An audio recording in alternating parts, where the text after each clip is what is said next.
Eder. Mac. Pallister. Una strana telefonata, come abbiamo detto anche 2 giorni fa, arriva a Sebastiano alle 2:39 del 5 gennaio e secondo Sergio Resinovic è il segnale che il corpo è lì.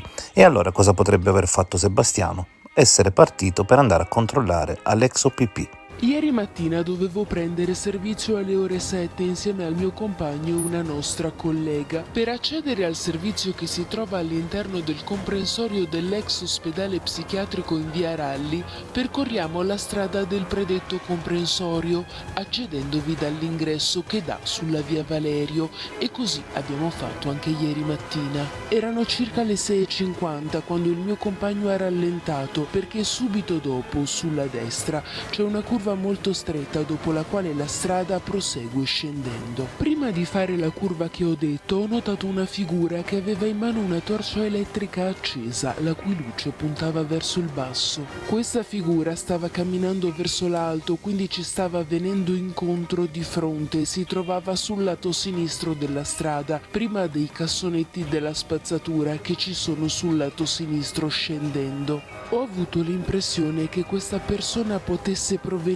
dalla strada che c'è sulla sinistra subito dopo lo slargo. La zona è abbastanza buia, ma ho visto che si trattava sicuramente di un uomo. Mi è sembrato anziano che vestiva tutto di scuro, sia pantaloni che giacca. Portava un berretto scuro con una visiera corta, non come quelle dei berretti da baseball, e non era di lana né sportivo. L'uomo era di altezza media e di corporatura normale.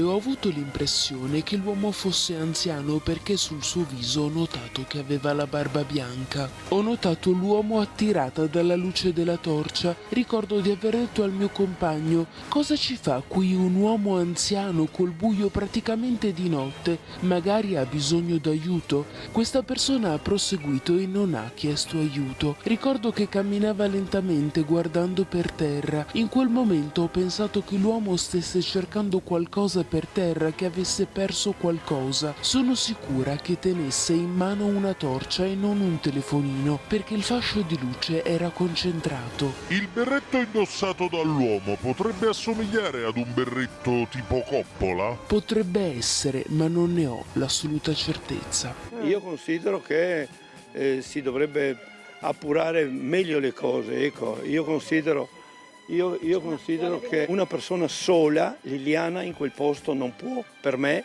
non può averla portata. A scanso di... allora, oggi è una mezza autostrada, l'hanno vista tutti. L'entrata, il sentiero che porta nel punto preciso, eccetera. Bisogna immaginare che più di 2 anni fa quel posto era tutto un enorme cespuglio pieno di rovi. I sacchi neri che avvolgevano Liliana non avevano un buchetto, una puntura di spine. Lì le spine sono a migliaia, pronte a pungere, per capirci.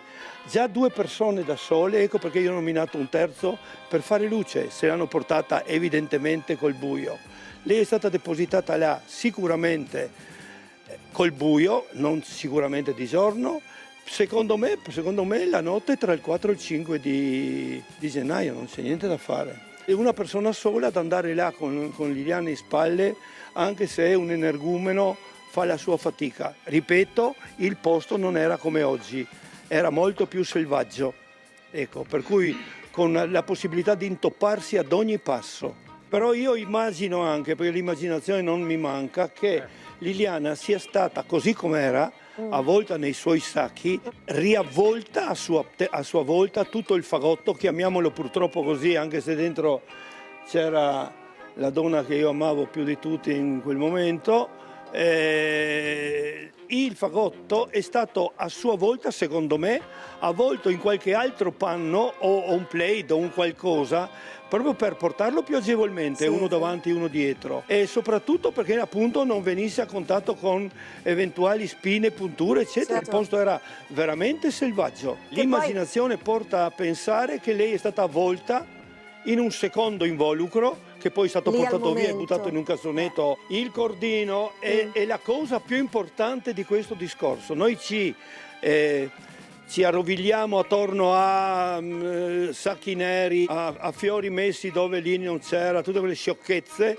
Invece la cosa più importante è dire, e io qua lo dico, i sacchi neri i sacchi bianchi, la bottiglietta e soprattutto il cordino, perché tutti gli altri hanno dei simili gemellaggi in giro, no? Il sacco bianco della verdura è uguale dappertutto. Il cordino è solo quello. Quello era un pezzo del cordino trovato nel cassettino di casa Resinovic. Lui l'ha fatto vedere un sacco di volte. Il pezzo di cordino è quello.